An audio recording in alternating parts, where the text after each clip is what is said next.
ನಿರಂತರವಾಗಿ ಹಾಗೂ ನೈಜ ಸುದ್ದಿಗಳಿಗಾಗಿ ವೀಕ್ಷಿಸಿ ಸತ್ಯ ಸುದ್ದಿ.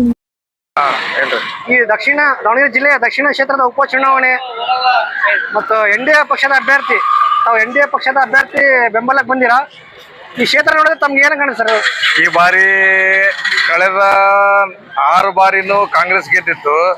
ಈ ಬಾರಿ ಅಲ್ಪಸಂಖ್ಯಾತರು ನಮ್ಮ ಜೊತೆ ಸೇರೋದ್ರಿಂದ ನಮಗೆ ಬಹಳ ತುಂಬಾ ಖುಷಿ ಆಗೈತಿ.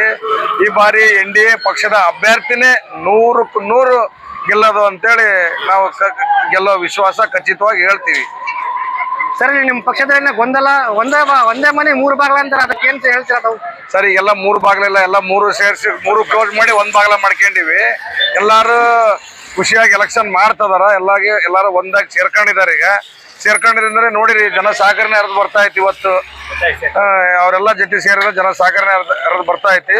ನಮ್ಮ ಪಕ್ಷದಲ್ಲಿ ಯಾವ ಗೊಂದಲ ಇಲ್ಲ, ಏನಿಲ್ಲ. ಹಿಂದಿತ್ತು ಎಲ್ಲ ಸಮಸ್ಯೆ ತಿಳಿ ಆಗೈತಿ. ಈಗ ಸರ್, ಕುಮಾರಸ್ವಾಮಿ ಸರ್ ಹಿಂದ ಪ್ರೊಸೀಜನ್ ಅಲ್ಲಿ ಇದಾರ ಅವ್ರೀಗ. ಕುಮಾರಸ್ವಾಮಿ ಹಿಂದೆ ತೆರದ ಜೀಪಲ್ಲಿ ಅವರು ಇದಾರೆ, ಈಗ ಬಂದಿದಾರಲ್ಲಿ ಆಲ್ರೆಡಿ. ಸರ್, ಕೊನೆಯದಾಗಿ ಈ ಭಾಗದ ಮತದಾರರಿಗೆ ಏನಕ್ಕೆ ಇಷ್ಟಪಡ್ತೀರಾ? ಇಷ್ಟು ದಿನ ಕಾಂಗ್ರೆಸ್ ಆಡಳಿತ ನೋಡಿ ಒಂದೇ ಮಂತನದಕ್ಕೆ ಓಟ್ ಹಾಕಿ ಸಾಕಾಗಿದ್ದೀರ.